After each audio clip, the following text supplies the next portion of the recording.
¿Alguna duda, algo que quedó ahí colgado de esta clase o de las anteriores que quieran que veamos? Sofía, te hago una consulta. ¿El Power que compartiste lo subís al campus o no? Está subido ya. Deberían ver una carpetita. ¿Perdón, qué? No, es el de jurisdicción, Nelly, que ya tenemos. Sí, que estábamos tiene varias. Semana pasada. Sí, tiene varios slides. Bueno, esperamos unos minutitos y seguimos.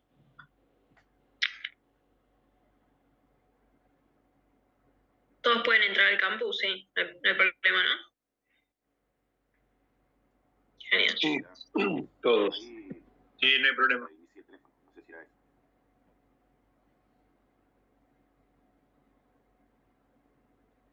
David, no sé si me escuchás, pero ¿pudiste conseguir código? Sí, escucho. Y no, todavía no lo consigo, pero estoy viendo ¿Todavía no? si lo imprimo o ver dónde lo consigo. Dale, avísanos cualquier cosa, ¿sí? Gracias.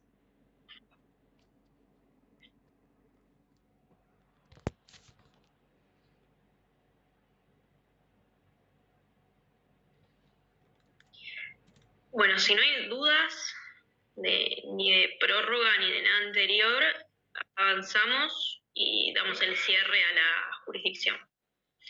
Y como les dijo Nieve, David, Ale, como les dijo Nieve, es muy importante tener fresca y lo más claro posible la jurisdicción, porque, joya, Matías, si el jueves se lo podés dar, mejor, así ya lo tengo. Mil gracias. Pero como les decía, es importante tener claro y fresco el sector de la jurisdicción, porque la clase que viene empezamos con el sector del derecho aplicable y no es con motivo de asustarlos ni asustarlas, ni muy lejos de eso. Arranca a mi gusto, lo más complejo del derecho internacional privado. Entonces, todas aquellas dudas que tengan de la jurisdicción o cuando se sienten a leer y a estudiar este tema y les vayan surgiendo, nos lo preguntan por mail o en la clase que viene. Pero es muy importante comprender lo más acabadamente posible este sector para poder avanzar en el otro y evitar lo mayor posible esa confusión entre los sectores. Sí. Pero como les digo, no es una amenaza ni mucho menos, es para que sepan que siempre estamos a disposición para acompañarlos y acompañarlas en este camino, ¿sí? Y empezando ahora con nuestro último criterio atributivo de jurisdicción que vamos a ver ahora, que es el forum causa. Pero antes de eso, a lo largo de esta clase y de las anteriores, cuando empezamos a hablar de la jurisdicción, lo que les dijimos constantemente es que para que un juez se declare competente, primero tiene que haber una norma atributiva de jurisdicción que les atribuya competencia.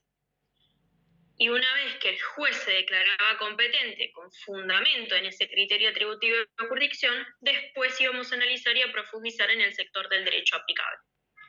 ¿Se acuerdan que eso es como el ABC de nuestra materia? Pero con el forum causa se invierte este orden lógico. Este orden lógico que consiste en primero determinar el juez competente y después analizó el derecho aplicable. Con el forum causa este orden lógico se invierte. Yo, para saber cuál es el juez competente, tengo que determinar cuál es el derecho aplicable. O dicho de otras palabras, el derecho aplicable va a determinar quién es el juez competente. Si se aplica el derecho argentino, el juez competente va a ser el juez argentino.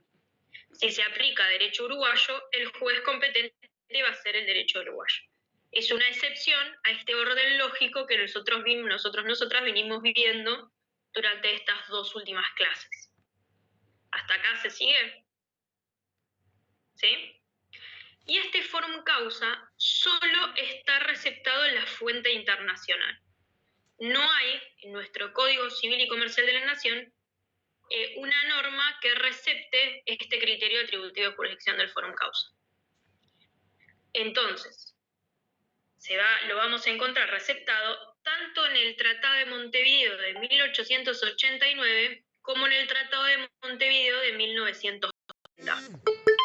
No está en el Código Civil y Comercial de la Nación. Y está receptado en el artículo 56, los dos los regulan en el mismo artículo. Uy, te lo iba a mandar a vos, Solal. Ahí está. Acá lo volví a copiar en el chat. Está regulado o receptado en este artículo 56, que leímos cuando hablamos de la prórroga de jurisdicción. Y está receptado, como dijimos, en el primer párrafo. ¿Quién puede leer este primer párrafo?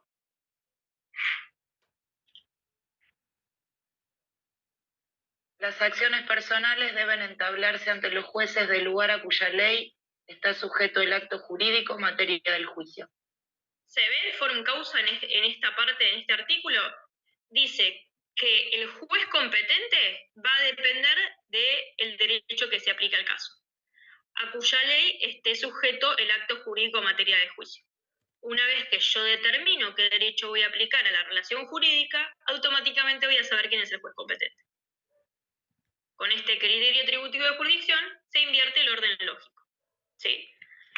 Pero probablemente ahora resulte un poco confuso eso que estamos diciendo, o por lo menos a mí en su momento me resultó muy confuso. Y para ello, para clarificar qué es lo que quiere decir el forum causa, les pedimos que lean para hoy el fallo Lamas.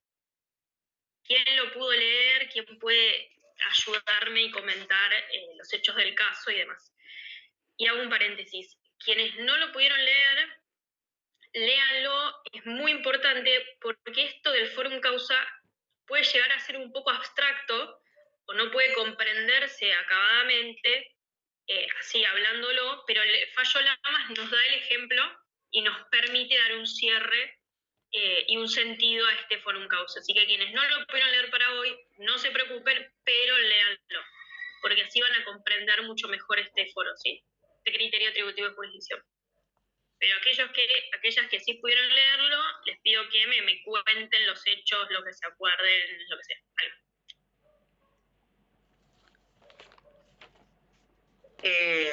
Era un contrato de Emilio Lamas con el Banco Mercantil, por el cual tenía que cobrar una comisión, y ahí es donde está el tema, ¿no? Bien, Verónica.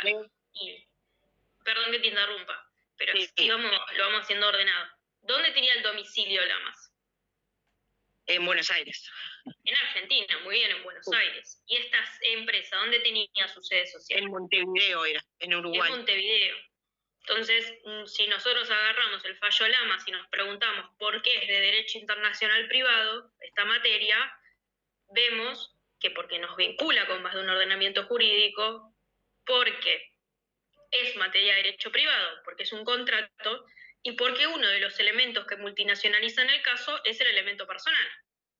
Lamas tenía su domicilio en Argentina y la empresa tenía su sede social en Uruguay. ¿Se ve? Y como bien dijo Verónica, acá había un problema, un conflicto contractual, que también intervenía una tercera empresa. ¿Se acuerdan? ¿YPF es? Bien, era YPF.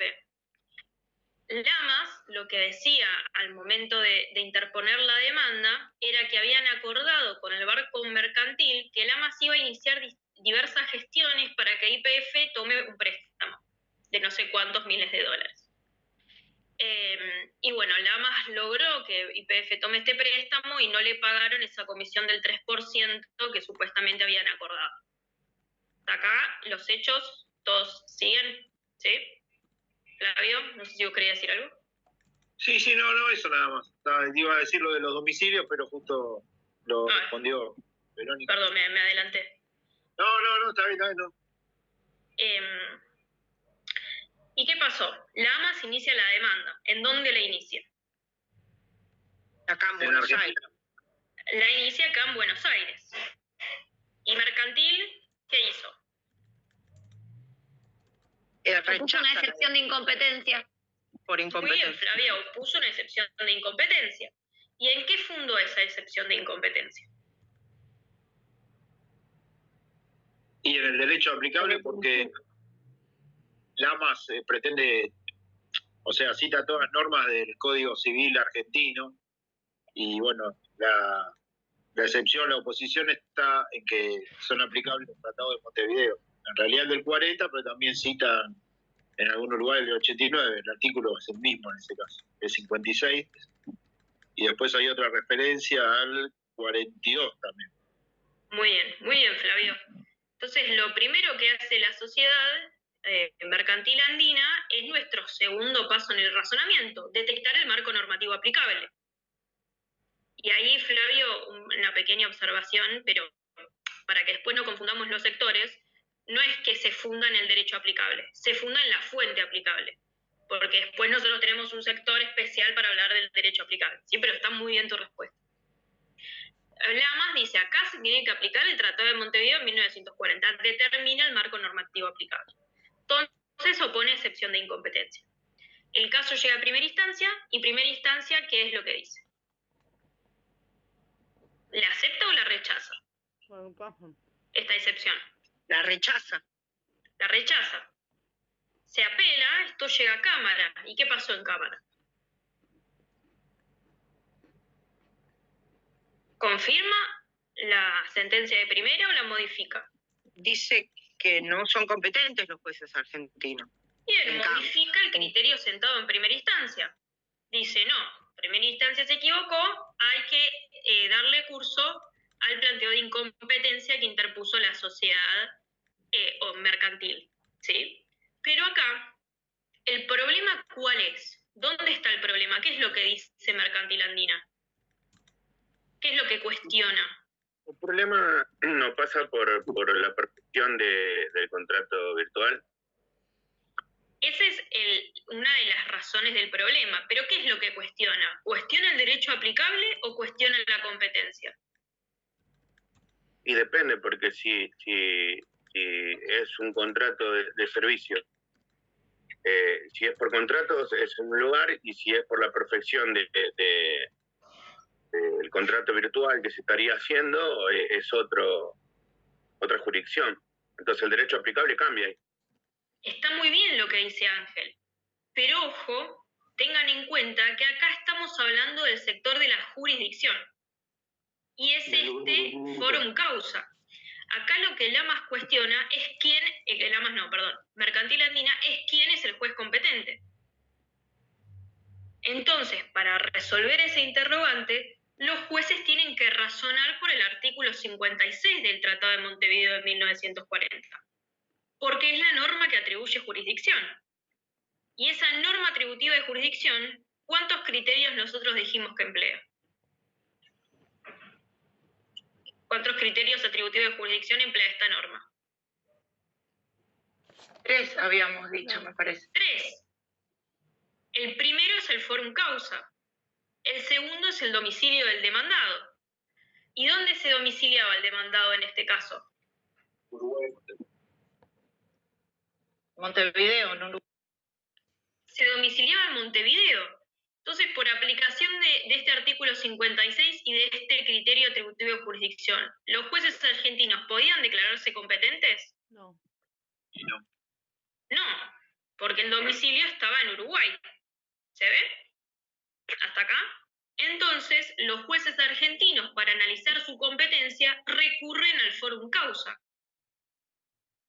Y el forum causa consiste en primero determinar cuál es el derecho aplicable al caso para ver si son o no competentes. Y ahí entra en juego lo que Ángel muy bien decía, que son el artículo 42, 37 y demás que menciona la Corte. Pero es importante advertir que el razonamiento parte del artículo 56, porque es un problema de jurisdicción, no de derecho aplicable.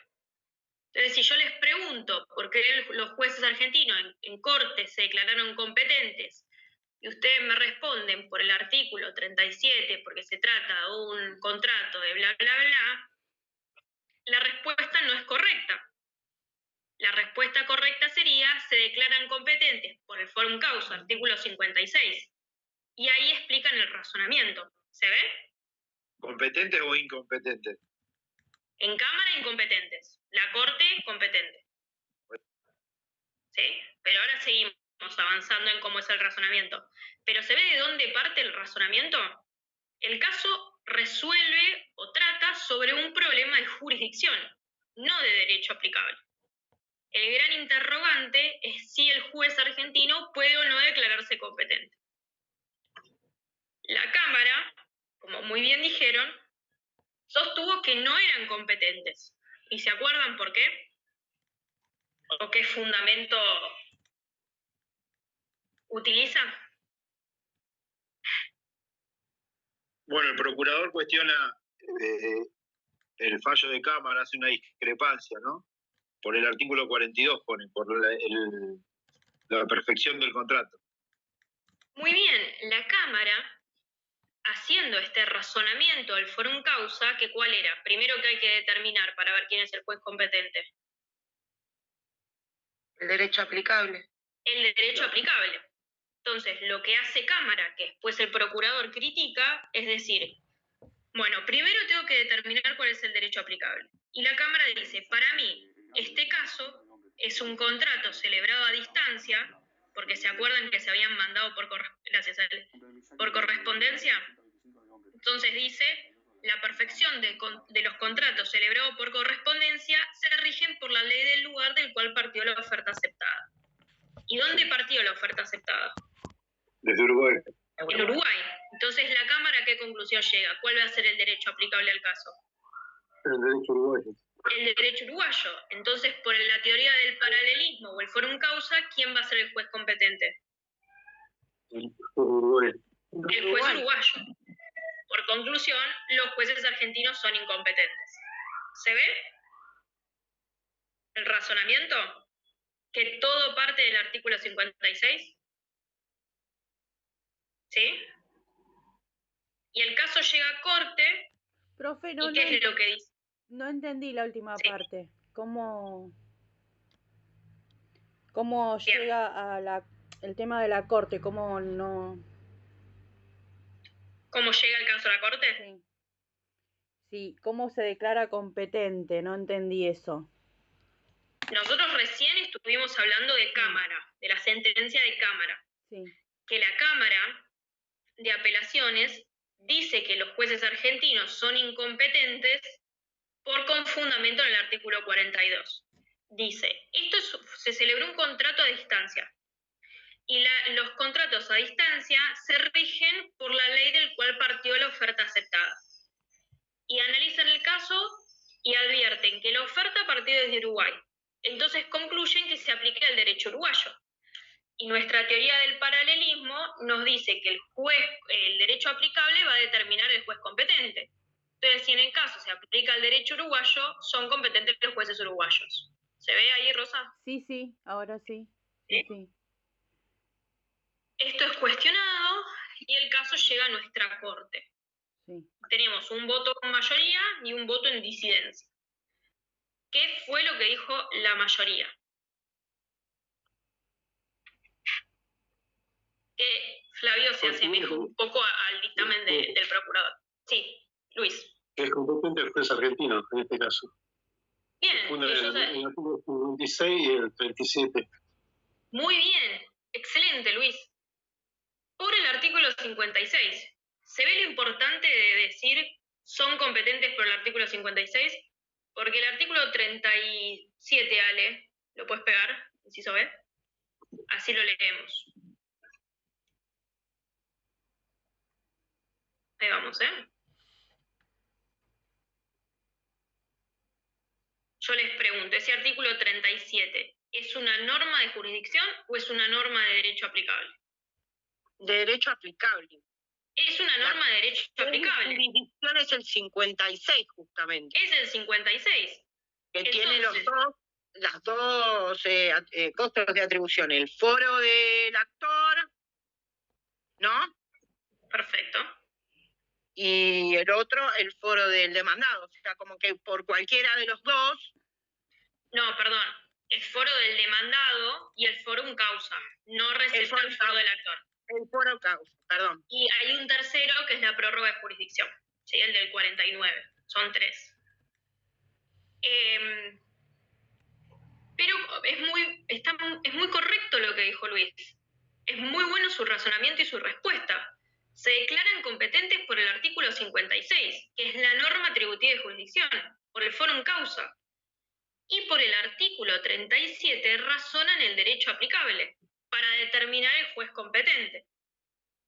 ¿Se ve? ¿Hasta acá? ¿Todos siguen?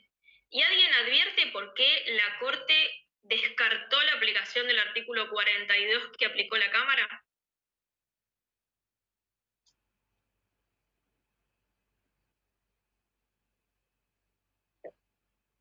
Parecido al procurador. Porque dice que los contratos correspondientes se rigen por la ley donde salió la oferta, en este caso Uruguay. Lo que dice Corte es que el artículo 42 no regula el derecho de la ausencia, porque como es un contrato a distancia. El 42 regula los contratos a distancia, pero dice a los fines de determinar cuándo el contrato queda perfeccionado, no cuál va a ser el derecho aplicable a los efectos de ese contrato. ¿Se ve? Hay una diferencia en la interpretación. Lo que nos dice el artículo 42 es cuándo el contrato queda perfeccionado, no qué derecho se aplica a sus efectos. Por eso la Corte lo descarta, porque acá el problema está en determinar cuál es el efecto de ese contrato. Es un problema de incumplimiento contractual. ¿Se ve? ¿Por qué se descarta ese 42? ¿Y se aplica el 37? Inciso B. ¿Sí? ¿Y qué es lo que decía? ¿Qué tipo de contrato entendió la Corte que se trataba?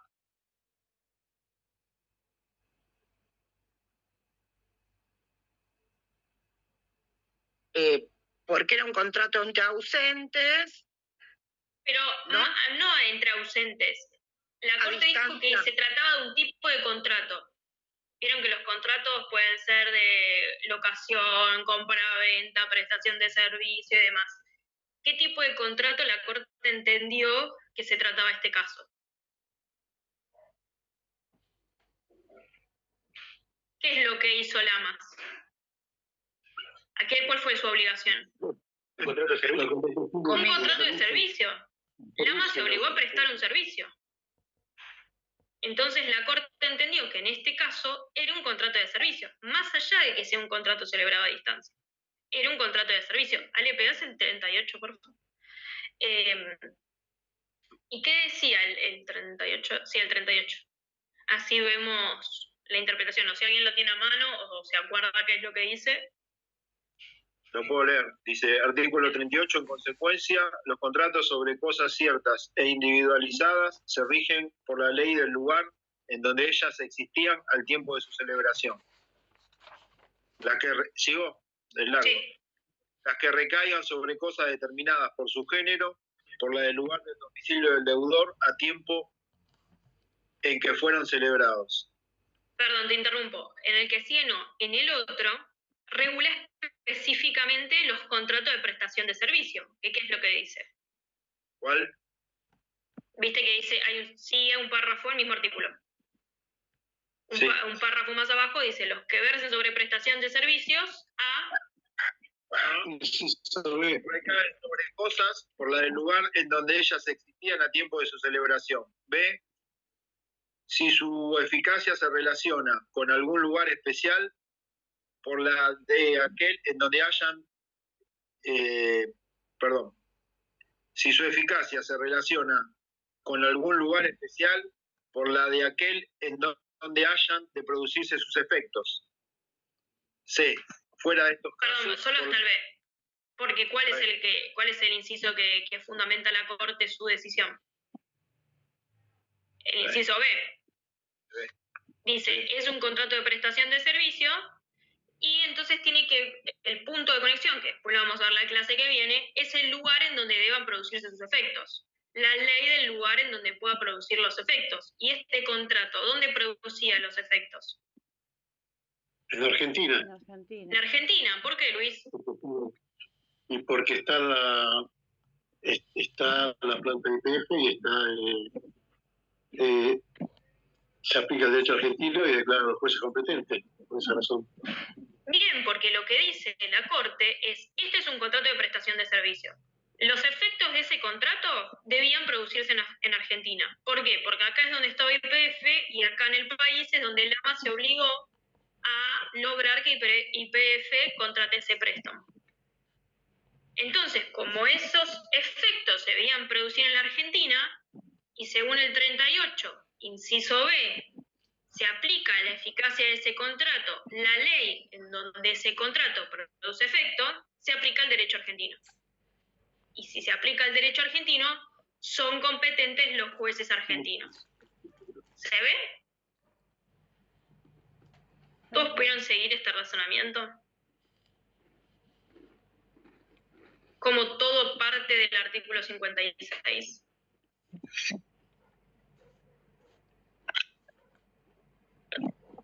¿Sí? ¿No? Más o menos. Lo repetimos. No, yo no había entendido que era porque se cumplían los efectos acá. Me cuesta entender Pero no había perdón, llegado a esa conclusión por la prestación de servicio, no lo había entendido. ¿Pero ahora sí? Sí. ¿Sí? Ahora lo refrescamos, sí. Pero, María, Eva.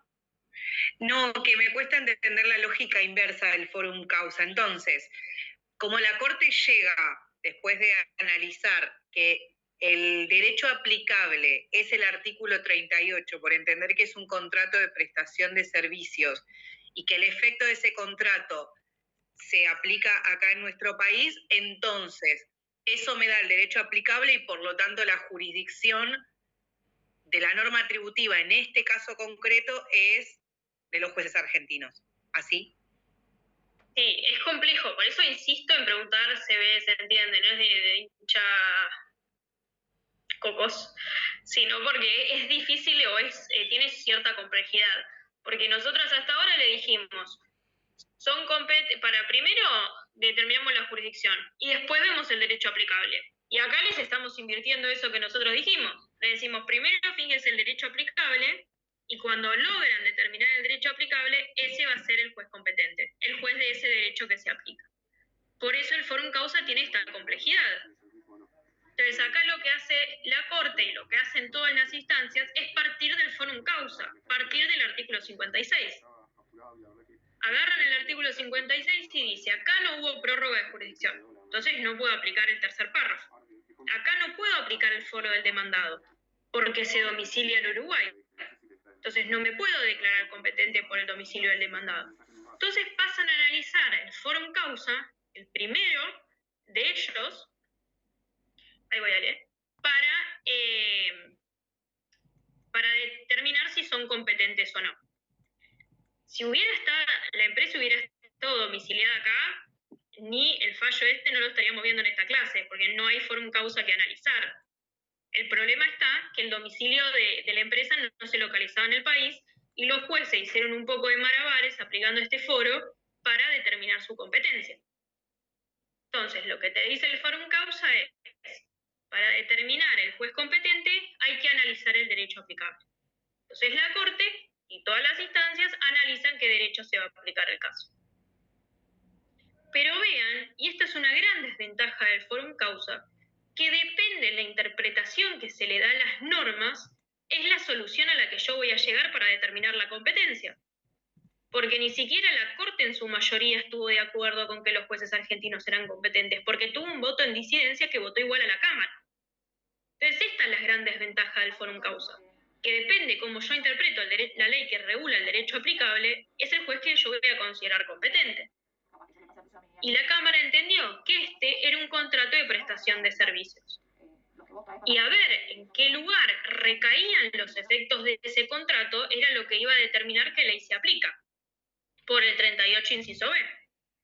Entonces dijo, este contrato debe producir sus efectos en Argentina. Por ende, la ley que se aplica a los efectos de ese contrato es la ley argentina. Entonces, según el Forum Causa, si yo aplico el derecho argentino, afirmo que los jueces argentinos son competentes. ¿Se ve? ¿Vale? Sí, lo que quería preguntar es, entonces, el razonamiento que venimos haciendo tiene que ver más con una generalidad, en el sentido de que siempre vamos a primero razonar cuál es la jurisdicción, para después razonar cuál es el derecho aplicable, pero el forum causa sería como una especie de excepción a la generalidad que nosotras estamos estudiando. Es otro caminito, pero es como más excepcional. Lo general es lo que estudiamos, y esto sería como algo más particular, ¿no? Sí, es este criterio atributivo de jurisdicción que nos propone razonar la jurisdicción de una manera diferente. Nos modifica este orden lógico. Pero el forum causa es un criterio atributivo de jurisdicción. No es un problema del derecho aplicable, es un problema del sector de la jurisdicción, y por eso lo analizamos en esta clase y no la clase que viene. Pero se ve, se sigue, dudas, consultas. Si yo la diferencia en esta diferencia en derecho internacional privado con el resto de los derechos, ¿no? Más que nada, muchas veces el tema de la jurisdicción, primero analizar eso y que el juez tome una decisión en función de eso, y después recién ahí empezar a analizar el resto del derecho propiamente del caso, ¿no? Sí, es este desafío que le hablamos en la primera clase que tiene este derecho internacional privado, porque en lo que es el derecho privado común o normal, por decirlo de alguna manera, uno no se pone a pensar qué juez es el competente, o excepto que sea un problema entre dos provincias distintas o dos ciudades distintas. Pero lo que propone el derecho internacional privado es, ojo, que puede haber más de un juez que se declare competente que se domicilie en distintos estados. Y también este razonamiento nuevo que incorpora el derecho internacional privado, no solo en el sector de la jurisdicción, sino en el sector del derecho aplicable, que todo se complejiza, porque hasta esta materia nadie iba a pensar que un juez argentino iba a aplicar derecho español. ¿O a alguien alguna vez se le ocurrió? Bueno, que a mí no se me ocurrió hasta llegar a esta materia. Por eso decimos que introduce una nueva forma de razonar el derecho. Pero se comprende el forum causa. Si yo tuviera el pizarrón, hubiera puesto el artículo 56 en grande y hubiera sacado las flechas poniendo artículo 37, artículo 42, pero todas flechas que salen del 56, porque ahí está el foco del problema, el forum causa. ¿Se ve? Y dijimos que la desventaja es que depende depende la interpretación que yo le haga al derecho aplicable, es el juez que voy a considerar competente. ¿Verónica? Sí, ¿y cómo se ejecuta la sentencia ahora? Esta sentencia del fallo Lamas. Claro, porque el Banco Mercantil es uruguayo. Sí, ya vamos a llegar al reconocimiento de ejecución de sentencia, pero tengan en cuenta que este fallo no da una solución de fondo al problema. No le dice a Lamas, sí, Lamas, te tienen que pagar el 3% de la deuda que vos lograste que YPF contrajera. Acá solo se define una cuestión de competencia. Ahora el caso, después de que dictó la Corte, vuelve a primera instancia y analiza en el fondo de la cuestión. Y ahí otra vez sigue sus caminitos procesales hasta tener una solución. Y una vez con la solución, ahí sí se va a ejecutar la sentencia en Uruguay, porque se supone que es allí donde tiene bienes la empresa. Con cooperación. En este caso, ahí se pide la cooperación. Sí, ya vamos a llegar al sector del reconocimiento y ejecución de sentencias y vamos a ver las complejidades que eso tiene. No los quiero marear ahora con eso, pero porque ya creo que el forum causa marea de por sí para agregar un condimento más, pero ya guardate esa pregunta y la vemos en las próximas clases. Creo que son 3-4 clases y profundizamos sobre este tema. ¿Sí? ¿Alguna duda? ¿Se entendió? Sí, avanzamos. Sé que es difícil, a mí me costó, cuando estudié mucho entenderlo, tuve que leerla más 15 veces. le pedí a Nieve que me ayude 800 veces porque no había forma que la entienda. Así que no se preocupen si ahora no quedó del todo claro, vuelvan a leer el material de lectura, vuelvan a leer el fallo Lamas y estamos a disposición por mail o la clase que viene para seguir detallando este tema, ¿sí? Pero no dejen de leer la bibliografía, que es mucho más clara de lo que yo pueda decir ahora en 1 o media hora, ¿sí? Sí, yo no leí la bibliografía, la verdad, pero estimo que es un caso muy regional, digamos, ¿no? Por un tratado internacional, pero de 3, 4 países. Debe haber otros casos mucho más complejos donde intervienen jurisdicciones, no sé, de Europa y... Sí, en este caso el Forum Causa solo está en los tratados de Montevideo. A nosotros solo lo estudiamos porque Argentina es parte del Tratado de Montevideo. Si no fuera parte, no lo estaríamos ni estudiando. Pero tiene su cierta complejidad. Pero el ABC, como para comprender esto, es advertir que se invierte el orden lógico. Para yo determinar el juez competente, tengo que analizar primero el derecho aplicable. Y una vez que afirmo que el derecho que se aplica es el derecho argentino, yo puedo afirmar que el juez competente es el juez argentino. Y esa es la gran ventaja que tiene el Forum Causa. Es este paralelismo. El juez competente va a aplicar su propio derecho. Porque si yo digo que voy a aplicar el derecho argentino y por eso el juez argentino se declara competente, siempre va a aplicar el juez su propio derecho. Lo mismo si el juez uruguayo se considera competente, va a aplicar su propio derecho. Si el juez paraguayo se declara competente, va a aplicar su propio derecho. ¿Se ve? Por eso se llama teoría del paralelismo. El mismo derecho lo va a aplicar el mismo juez que se declara competente. ¿Se ve esta ventaja? La desventaja es esa que dijimos antes. Dependiendo de cómo yo interprete el derecho aplicable, voy a considerar el juez competente. ¿Sí? Hasta acá alguna duda, consulta, además. Si no, avanzamos y lo que les proponemos ahora es ejercitar unos 2, en realidad, casos prácticos de jurisdicción. Porque como les comentó Nieve, al final de la clase, durante la tarde, vamos a subir al campus virtual el trabajo práctico que van a hacer a grupo. Entonces ahora lo que les propongo es que analicemos en conjunto 2 casos para que ustedes estén mejor, se sientan más seguros a la hora y seguras a la hora de encarar este trabajo práctico. ¿Sí? ¿Les parece bien? Les voy a proyectar los casitos. Lo que sí les pido es que lo leamos y dejemos espacio para que todos y todas puedan pensar, porque cada uno piensa a su ritmo, ¿sí? Y después lo ponemos en común. ¿Lo ven? Sí. Sí, perfecto. Esperen que voy a subir esto que me quedó acá.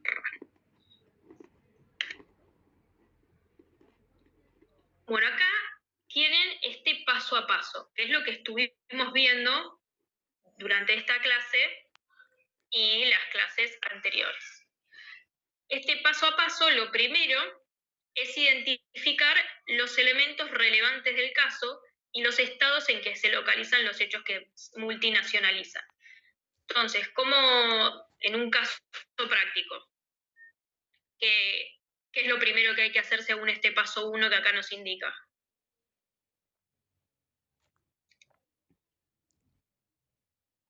Si los elementos pertenecen al derecho privado y si está internacionalizado, porque hay que identificar los estados. Bien, el primer paso para resolver un caso de derecho internacional privado es advertir que se trata de un caso de nuestra materia. Analizar si es un caso de derecho privado y analizar si tiene elementos personales por el objeto conductistas que lo internacionalizan. ¿Sí? Ese es el primer paso. El segundo paso es detectar el marco normativo aplicable y justificar su aplicación. Este segundo paso es lo que nosotros ya dijimos y que se fundamenta en la prelación normativa. Yo primero, o segundo, mejor dicho, tengo que ver cuál es la fuente que voy a aplicar. Analizar si hay una fuente internacional. Si detecto una fuente internacional, tengo que analizar los ámbitos de aplicación de esa convención. Si se dan todos esos ámbitos de aplicación, se aplica esa convención.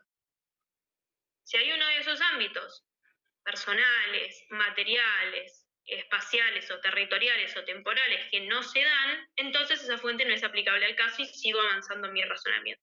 Ese es el paso 2. El tercer paso es identificar los criterios atributivos de jurisdicción de la norma y ver dónde se localizan. Entonces, una vez que yo descarto la aplicación de la fuente internacional y voy al Código Civil y Comercial de la Nación, tengo que ver cuál es la norma atributiva de jurisdicción, cuáles son los criterios que esa norma atributiva de jurisdicción emplea y dónde se localizan. Lo mismo se aplica a una fuente internacional. Busco en esa fuente cuál es la norma que atribuye jurisdicción, identifico cuáles son sus criterios atributivos de jurisdicción y veo dónde se localizan en el caso. Perdón por la chicharra de fondo. El cuarto paso es responder el interrogante planteado, que siempre va a ser, ¿son competentes o no los jueces argentinos? ¿Se ve? ¿Hasta acá todas me siguen? Entonces, lo que les proponemos con este paso a paso es resolver los siguientes casos.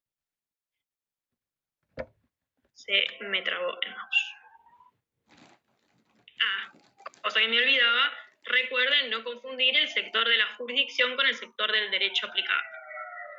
¿Sí? ¿Quién puede leer este primer caso? Y lo razonamos y lo pensamos juntas.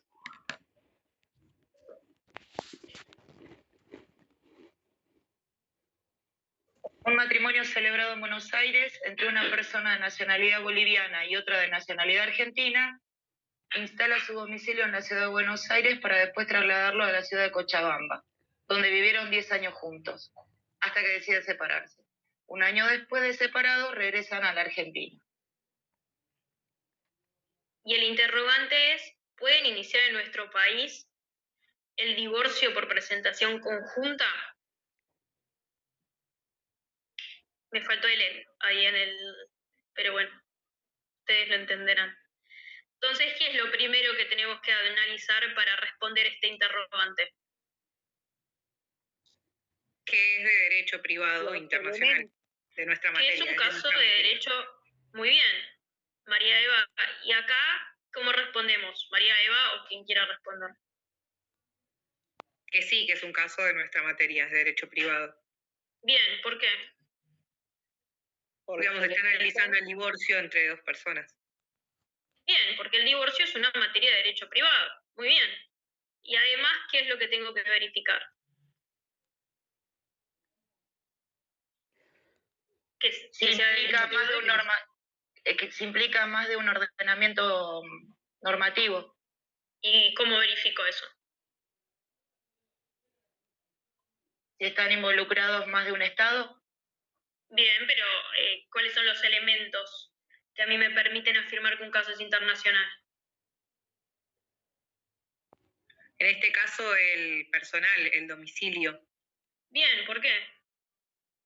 Porque es entre una persona de nacionalidad argentina y la otra es no, porque la nacionalidad dijo la profesora que no por era el domicilio de conyugal, profesora. La nacionalidad de nuestro derecho no es un elemento que internacionaliza los casos. Acá dice que el domicilio después lo trasladan a Cochabamba, donde vivieron 10 años. Bien, el domicilio conyugal. Sí. Y también el lugar de celebración del matrimonio. ¿Se ve el elemento conductista también que internacionaliza el caso? Sí. No, tenemos que mirar primero si hay un elemento extranjero, ¿con eso alcanza? Para saber qué es derecho privado.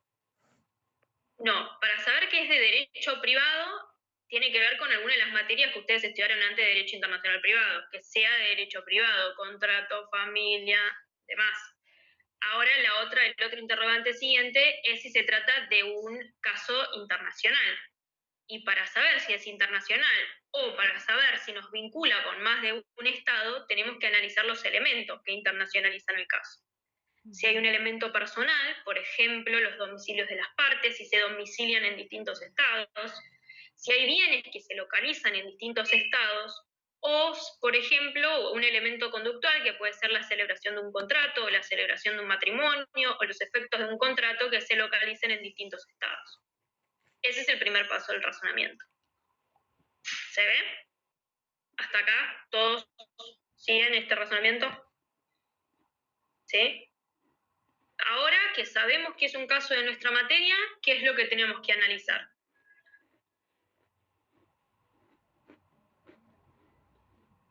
Si existe algún El marco tratado. jurídico aplicable. Ay, perdón. Bien, el marco normativo aplicable. ¿Por qué tenemos que analizar el marco normativo aplicable? ¿De dónde surge esto?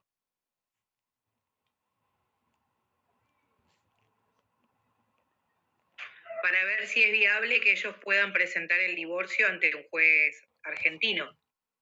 Bien, pero ¿cuál es el fundamento normativo que a mí me obliga a detectar si hay o no una fuente aplicable? Inciso 22. Perdón, Verónica, que justo te pisé. ¿Lo podrás repetir?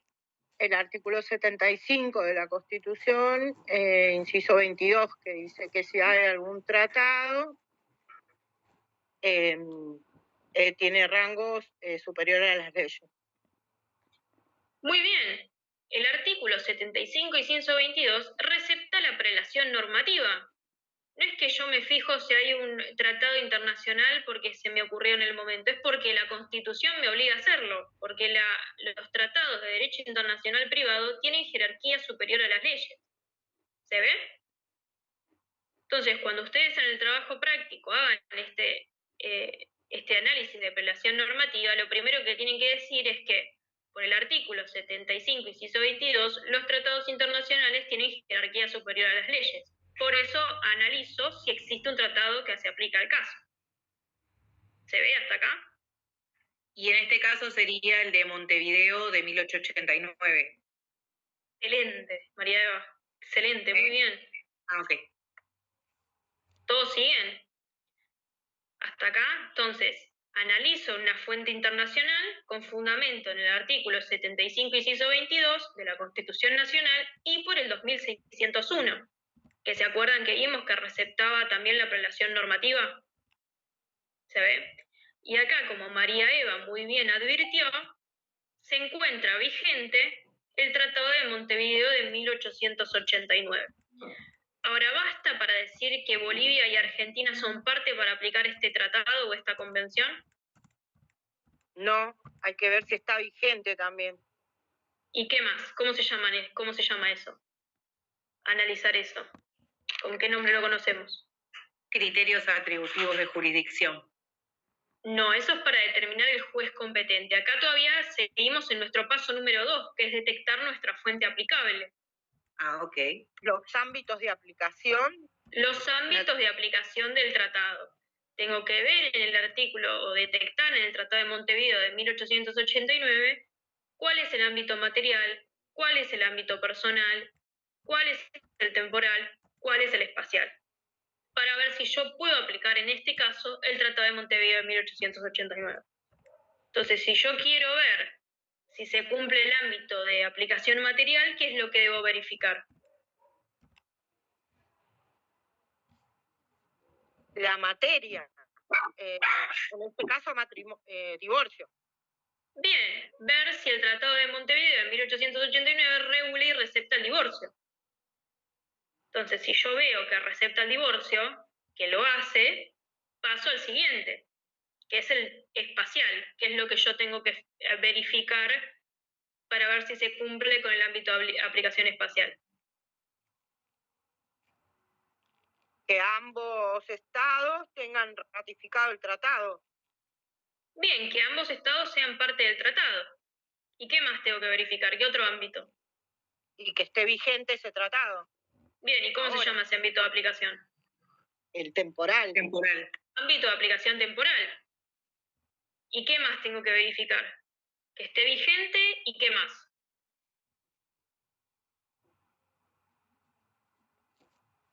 Que esté vigente entre ambos estados y que esté vigente ¿cuándo?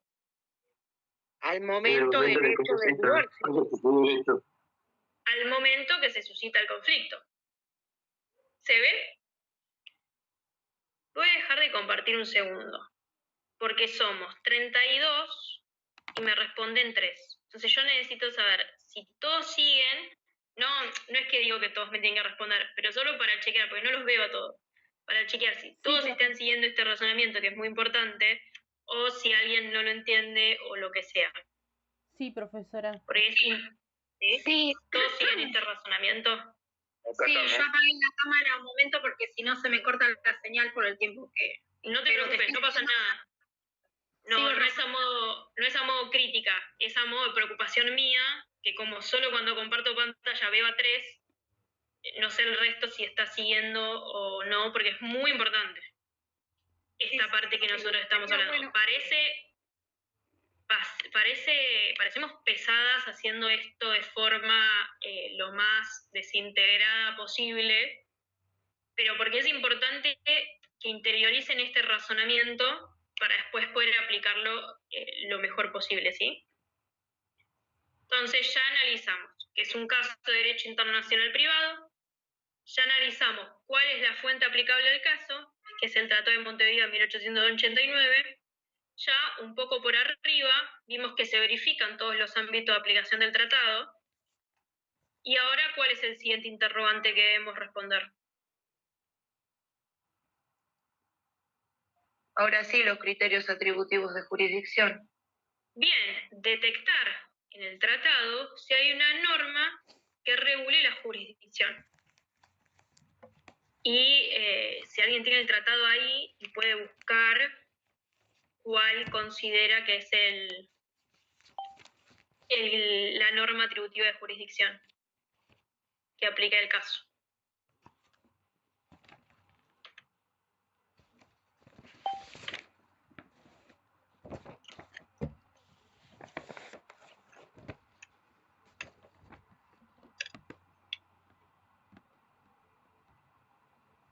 ¿Puede ser el artículo 14?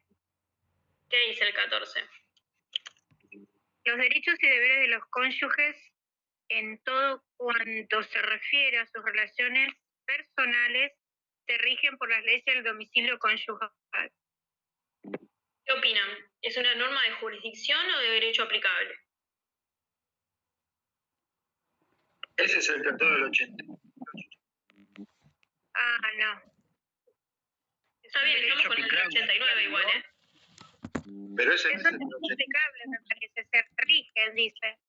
Es derecho aplicable, muy bien, Nilda, y muy bien Carlos que lo advirtió. Es una norma de derecho aplicable. ¿Nos responde quién es el juez competente? Me parece que no. No, porque es una norma de derecho aplicable. ¿Se ve? Perdón, me parece que estamos con el artículo que leyó la compañera, es el Tratado de Montevideo de 1940. Ah, ¿es el del 40? Perdón. Claro, Linda, estamos con el del 89, porque Bolivia no es parte de 1940, ¿sí? Ay, perdón, me equivoqué. No pasa nada. No pasa nada. Gracias al resto por advertirlo, porque yo no me sé los tratados de memoria, por supuesto. Así que gracias por decirlo. debe estar, porque es parecido, la jurisdicción es en el 56 también. ¿O no? Bien, pero ese es un criterio atributivo de jurisdicción general. Cuando van por el 60 hacia abajo, van a ver que regula específicamente la jurisdicción en materia de divorcio. Encontré en el artículo 13, inciso B, no sé si está bien, la disolubilidad del matrimonio siempre que la causa alegada sea admitida por la ley del lugar en el cual se celebró. Perdón, y la ley del domicilio matrimonial rige. Así ¿Pero eso arranca. es una norma de jurisdicción o es una norma de derecho aplicable? Derecho aplicable, perdón. Derecho aplicable. Entonces, ¿la podemos utilizar para definir el juez competente? No. Bueno, ahora seguimos ofreciendo posibilidades. Artículo 68. Bien, tenemos un ganador. Muy bien, Flavio. ¿Qué dice? Dice, el juicio sobre nulidad del matrimonio, divorcio, disolución y en general todas las cuestiones que afecten las relaciones personales de los esposos se iniciará ante los jueces del domicilio conyugal. Bien, esa es una norma. Ale, me lo compartiste solo a mí. No pasa nada. ¿Es una norma de jurisdicción? El artículo 62. Sí, es el título 14 de la jurisdicción, así que tiene que ser de jurisdicción. ¿Es de jurisdicción por qué? Se iniciarán antes. Bien, determina el juez que va a resolver el caso. ¿Se ve? Por lo general, cuando ven una norma de jurisdicción dicen serán competentes. Entonces ya cuando dicen serán competentes ya les da como no sé cómo decirlo, pero les da la pauta de que es jurisdicción. En cambio, si dice se aplicará la ley o si se aplicará el derecho, ya les da la pauta de que es derecho aplicable. ¿Se ve? Porque en materia del Código Civil es muy fácil advertirlo porque tiene el subtítulo al lado. Pero cuando aplicamos un tratado hay que hacer un análisis un poco más profundo, ¿sí? Ahora bien, ¿cuál es el criterio atributivo de jurisdicción que emplea esta norma?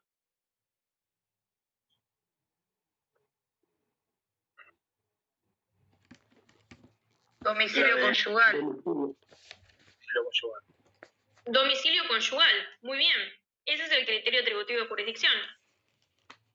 Y en nuestro caso, que ahora se los volví a compartir, ¿dónde se localizaba el domicilio conyugal? Bolivia. En Cochabamba. Bolivia, Cochabamba. Entonces, ¿son competentes los jueces argentinos? No, No, ¿por qué? y porque son competentes el derecho aplicable de Bolivia. ¿El derecho aplicable de Bolivia? No confundamos los sectores. Los jueces competentes, los jueces de Bolivia. Bien, son competentes los jueces bolivianos porque allí es donde se localiza el domicilio conyugal. ¿Se ve? Entonces, si ustedes tuvieran que escribir esta respuesta, todos estos pasos que nosotros dijimos, dirían, en primer lugar, tenemos que analizar qué es un caso de nuestra materia. Y analizar si es un caso de derecho privado y si tiene elementos que lo multinacionalizan. Entonces ahí definen por qué es de derecho privado y cuáles son los elementos que lo multinacionalizan. Después sigue la respuesta. Y dice, ahora que determinamos que es un caso de derecho internacional privado, debemos determinar cuál es la fuente aplicable. Y para eso primero analizamos si existe o no un tratado internacional, porque el artículo 75, inciso 22 de nuestra Constitución Nacional y el 2601 dicen que los tratados tienen jerarquía superior a las leyes. ¿Se ve? En este caso advertimos que se aplica el Tratado de Montevideo de 1889. Y también advertimos que se cumple con todos y cada uno de los ámbitos de aplicación. Y ahí los mencionan y los fundamentan. Con el trabajo práctico que les vamos a mandar van a tener casi una semana para hacerlo. Entonces ahí sí van a poder ver el tratado y decir, bueno, en el artículo 2 está el ámbito de aplicación material, en el 3 el temporal, así, ¿se ve? Y una vez que determinan la aplicación de ese tratado, observo que el artículo 62 regula el juez competente, que el criterio atributivo de jurisdicción es domicilio conyugal y que se localiza en Bolivia. Por lo tanto, los jueces argentinos no pueden declararse competentes. Esa sería una respuesta completísima. ¿Se ve? Sí. ¿Sí? ¿Se sigue hasta acá? Sí. ¿Avanzamos con el otro caso? Y a ver, y una consulta. Por ejemplo, el lo que habla del matrimonio en el Tratado de Montevideo del 89, ¿no? Donde dice la ley del domicilio matrimonial rige, porque uno se puede confundir por ahí, siempre hay que ir primero a jurisdicción. Siempre a jurisdicción. Primero tengo que resolver quién es el juez competente. Una vez que lo resuelvo, ahí sí me fijo qué derecho voy a aplicar. Y ahí lo vamos a ver cómo hacer ese razonamiento a partir de la clase del jueves que viene. Hasta ahora, lo único que nosotros les pedimos es que identifiquen si el juez argentino puede declararse competente. No le pedimos que hagan el razonamiento del derecho aplicable porque todavía no lo vimos. Sería injusto pedirle algo que todavía no estudiamos. Así que el razonamiento por ahora se corta ahí, en juez competente. ¿Sí? Sí. Pero como ustedes muy bien dijeron, no son competentes los jueces argentinos, pero ¿pueden afirmar que los jueces bolivianos van a ser competentes en este caso? Y todavía no, porque no sabemos. Claro. No sabemos. ¿Quién tiene otra respuesta?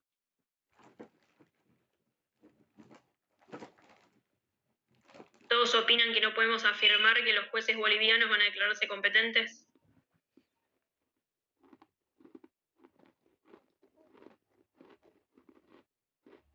Perdón, ¿La vio? ¿declarar competente? Sí. Los jueces bolivianos, el juez argentino puede decir, yo no soy competente, pero el juez boliviano sí lo es. No. ¿La vio? Y ahí hay, digamos, por la jurisdicción son competentes los jueces bolivianos. Hay que ver en la ley boliviana que dice, porque por ejemplo, ahí también, por eso yo me quería adelantar al tema del matrimonio, porque lo tienen que, según el tratado, ¿no? Dice, la disolución del matrimonio siempre que la causal alegada sea admitida por la ley del lugar en el cual se celebró, y ese es en Argentina, no sé. Sí, pero no nos adelantemos, ya vamos a llegar al derecho aplicable. Mi pregunta apuntaba a que, ¿se acuerdan esa primera clase que dijimos que no podemos afirmar que si el juez argentino no es competente, otro juez sí lo es? ¿Se acuerdan? Sí, ¿Que dijimos eso? profe. Pero mi pregunta es tramposa, porque en este caso sí podemos asumir que el juez boliviano se va a declarar competente, porque podemos asumir que el juez va a aplicar el mismo tratado. Distinto es el caso si hubiéramos aplicado el Código Civil y Comercial de la Nación. Si en este caso hubiéramos aplicado el código y el juez argentino no es competente, no podemos afirmar que otro juez sí se le va a declarar competente, porque no va a aplicar la misma fuente. Pero acá asumimos que Bolivia también tiene recepto a la prelación normativa, también se obligó internacionalmente a aplicar este tratado por sobre sus propias leyes, por ende podemos decir, juez argentino, no sos competente, pero sí lo es el juez boliviano. ¿Se ve? ¿Mi pregunta tramposa? ¿Sí? Sí. Bien. Y ahora vamos con otro casito más, que si no me equivoco, si nadie tiene ninguna duda, avanzamos con el próximo caso. Si no me equivoco es de matrimonio. No, de matrimonio no, de contratos. Así que bueno, te compré uno de esos, dos eran por ¿Lo ven? y probadores de los perfumes te conseguí bastantes, no todos, ¿Quién lo puede todos leer? me quisieron dar, ¿viste? Así que bueno, me dijeron que no solamente la cosa arriba pegada, ¿no? Yo leo. Una sociedad con sede en la ciudad de Buenos Aires que se dedica a la comercialización de electrodomésticos celebró un contrato de compraventa con una sociedad con sede en Santiago de Chile dedicada a la fabricación de cocinas y anafres eléctricos. En el contrato, las partes convinieron que la entrega de las mercaderías se realizarían en la ciudad de Buenos Aires y el pago del precio a través de un depósito bancario en el Banco Santander, sucursal de Santiago de Chile. Sin embargo, la compradora estaba disconforme porque algunos de los anafres se encontraban defectuosos. Bien, ahora cuando todas lo terminen de leer, les analizamos nuestro primer interrogante. ¿Qué cuál era? Ver si es un caso de derecho privado. Bien. ¿Cómo responden a ese interrogante? ¿Es un caso de derecho privado? Sí, porque es contrato. Sí, sí. Bien, sí, porque es contrato. ¿Qué más? De derecho privado, ¿y qué más tiene que ser? Y que están involucrados dos países. Bien. Tiene que estar involucrado más de un Estado, más de un derecho. ¿Y cuáles son los elementos que en este caso, o que a este caso lo convierten en internacional?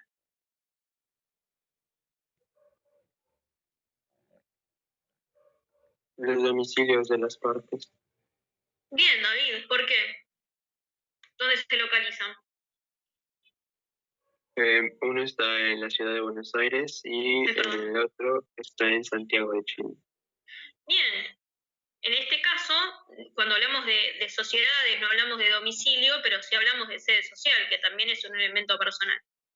Una sociedad tiene su sede social en Argentina y otra lo tiene en Santiago de Chile. el elemento personal internacionaliza el caso. ¿Y advierten otro elemento? Por ejemplo, un elemento conductista. Y habla de la entrega, ¿no? Bien, habla del lugar del cumplimiento de los contratos. Un cumplimiento debía realizarse en la ciudad de Buenos Aires y otro en la ciudad de Chile. ¿Sí? Una vez que definimos que este es un caso de nuestra materia, ¿cuál es nuestro siguiente razonamiento? ¿Qué es lo que debemos ahora analizar?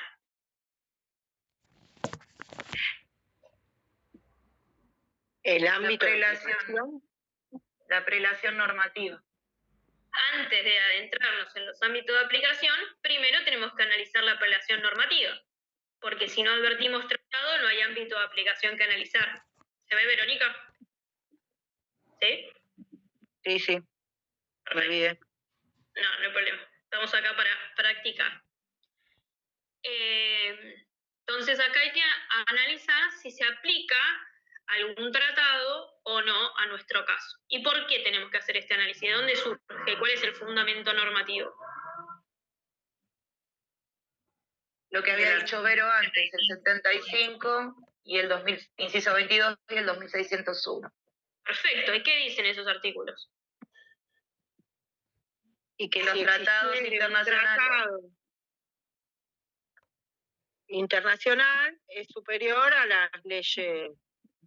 Bien, tienen jerarquía superior a las leyes. No me odian, no es de pesada, pero con la repetición uno va incorporando el razonamiento, ¿sí? Entonces, una vez que identifico que es un caso de derecho internacional privado, el siguiente paso es analizar o determinar la fuente aplicable al caso y detectar si existe o no una fuente internacional, porque según el 75 inciso 22 y el 2601, los tratados internacionales y sobre todo derecho internacional privado tienen jerarquía superior a las leyes.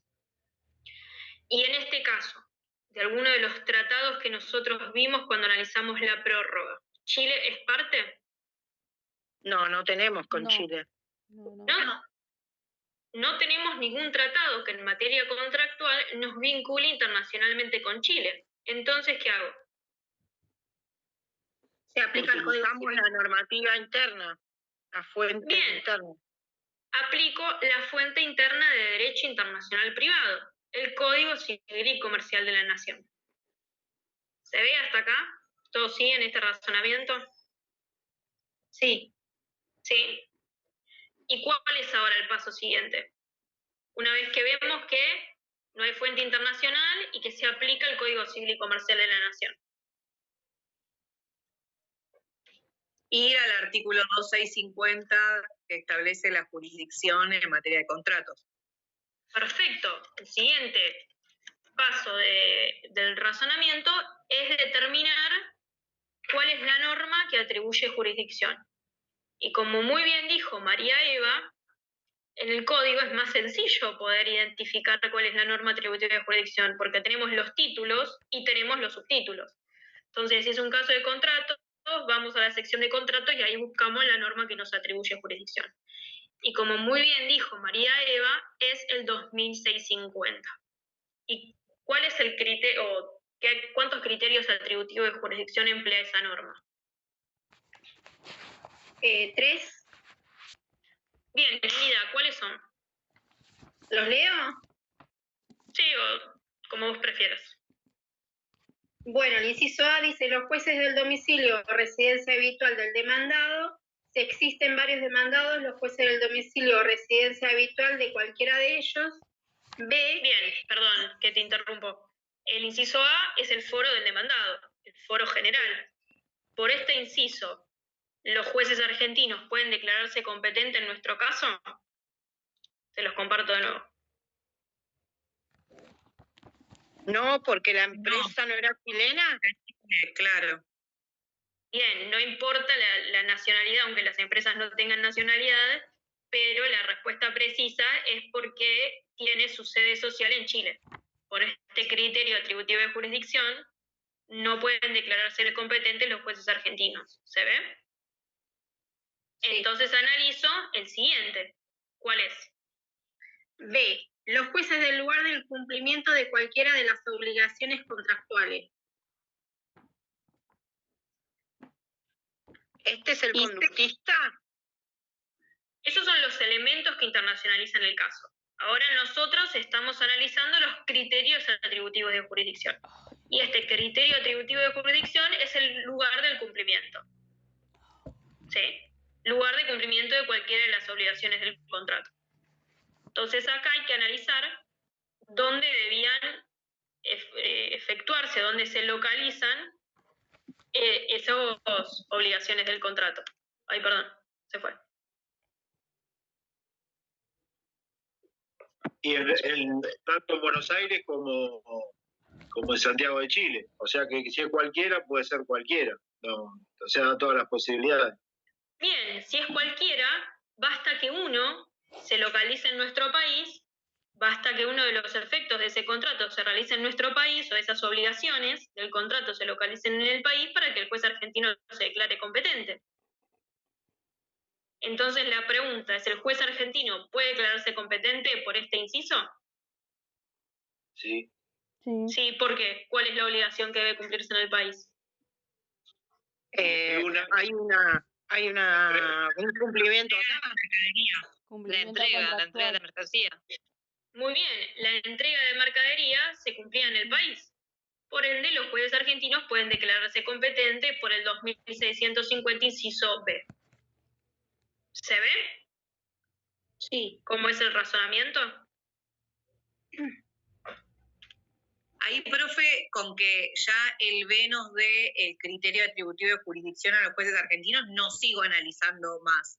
Digo, no voy al C por las dudas. No, ya está.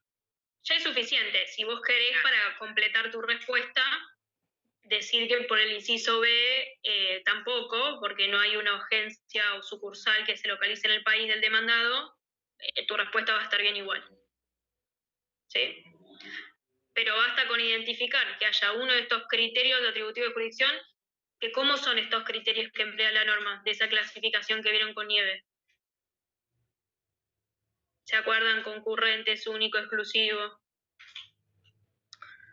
Son concurrentes. Son concurrentes. Basta con que uno se localice en nuestro país para justificar la apertura de la competencia de nuestros tribunales. ¿Se ve? ¿Alguna duda, consulta, algo que repita que no quedó claro? ¿Comentarios?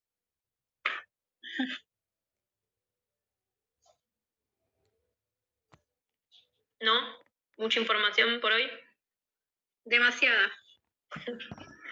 Esto es lo que tiene un poco esta materia. Perdón, no sé si voy a hacer un lío o qué. Si ellos hubieran pactado por la autonomía de la voluntad que rige los contratos un lugar X, ¿qué pasaría? ¿Se cumple ese lugar que pactaron, aunque no fuese ni en Argentina ni en Chile? ¿Alguien que le pueda responder a Verónica su interrogante? Y en principio sí, y ahí tendríamos que empezar, digo yo, es lo primero que se me ocurre, y ahí tendríamos que empezar a ver las posibilidades de prórroga y demás. Muy bien, Flavio, porque vean cómo empieza el 2650. Dice, no existiendo acuerdo válido de elección de foro. Es decir, los criterios que emplea el 2650, que ya lo vamos a profundizar cuando lleguemos a contratos, son criterios subsidiarios. Son en defecto de autonomía de voluntad de las partes. Si las partes hubieran prorrogado la jurisdicción, no estaríamos analizando. Siempre prevalece la autonomía de la voluntad. Siempre. ¿Se ve? Incluso es la pauta que nos da el 2650. Primero fíjense que no haya autonomía de la voluntad y después vean estos criterios que el legislador empleó en este caso. ¿Se ve? Está muy bien, Flavio, y está muy bien, Verónica, tu respuesta para aclarar este tema. Y yo no sé si tampoco sigo en la línea de complejizarlo, pero en esto de la autonomía de la voluntad, si por ejemplo en la autonomía de la voluntad de los contratos sumáramos a un país más, como por ejemplo Bolivia. Acá, como el Tratado de Montevideo del 89 no recepta autonomía de la voluntad, no podríamos aplicar jurisdicción de un juez boliviano. Claro, cuando se vaya a interponer la demanda en Bolivia y se le diga al juez boliviano, ustedes son competentes porque prorrogamos la jurisdicción, el juez boliviano va a decir, no, bueno, no es válida, porque no recepta la autonomía de la voluntad si se aplica el 89, el Tratado de Montevideo del 89, ¿se ve? Si fuese un problema con Bolivia, a eso me refiero, aunque se prorrogue a un tercer estado. Claro, perfecto, gracias. No, de nada. ¿Alguna duda más? ¿No?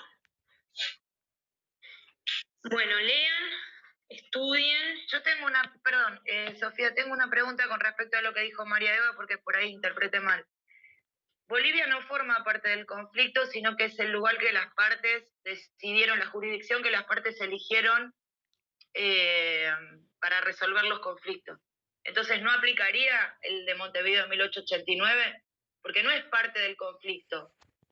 No, solo se aplica si fuera con una empresa que se domicilia en Bolivia. Pero aunque Bolivia no forme parte del Tratado del 89, sí puedes tener jurisdicción para un caso de conflicto entre dos países. Sí, las partes pueden elegir cualquier juez. La fuente que se va a aplicar no se va a fundamentar en el juez elegido, sino en los elementos que nosotros vimos, ¿sí?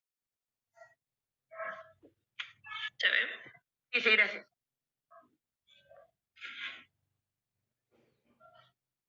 ¿Se ve hasta acá? Profundicen, aprovechen a leer. Sé que tienen otras materias, sé que tienen una vida por fuera del derecho internacional privado y que hay cosas más importantes que el derecho internacional privado, pero a la hora de hacer el trabajo, háganlo a conciencia, leyendo la bibliografía, estamos a disposición para responder todas sus dudas por mail. Y como les dijo Nieve, y acá se los digo un poco off the record, es muy importante el trabajo práctico porque a la hora del parcial las preguntas son muy parecidas. Entonces, si ustedes hacen el trabajo práctico con ciencia, leyendo, estudiando, el parcial va a ser una instancia más, un trabajo práctico más para ustedes. ¿Sí? No se van a encontrar con ninguna sorpresa, no va a haber una pregunta que ustedes no hayan respondido antes. El trabajo práctico tiene como finalidad prepararlas para llegar lo más tranquilos posible al parcial, que sabemos que es una instancia de mucho nerviosismo y demás, ¿sí? No es nuestra intención ponernos más nerviosos con preguntas capciosas, ni mucho menos. Las preguntas de trabajo son muy, muy, muy parecidas a las del parcial. Y cuando reciban las correcciones, vean, porque se lo hacemos muy personalizado, para ir afilando en miras del parcial las cosas que van quedando ahí un poco flojas. Y si no están flojas, también les vamos a llegar preguntas, porque la idea es que cada uno tenga su propio nivel. Si uno aprendió mucho, puede seguir aprendiendo. Si a uno le cuesta más, puede ir mejorando. Cada uno compite contra uno mismo, ¿sí?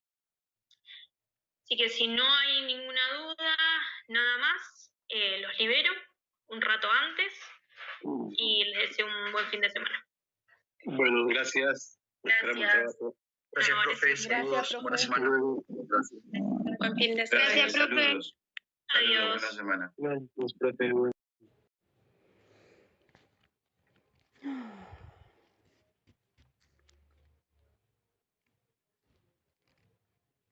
Por favor, compañero, demasiada información. Demasiada.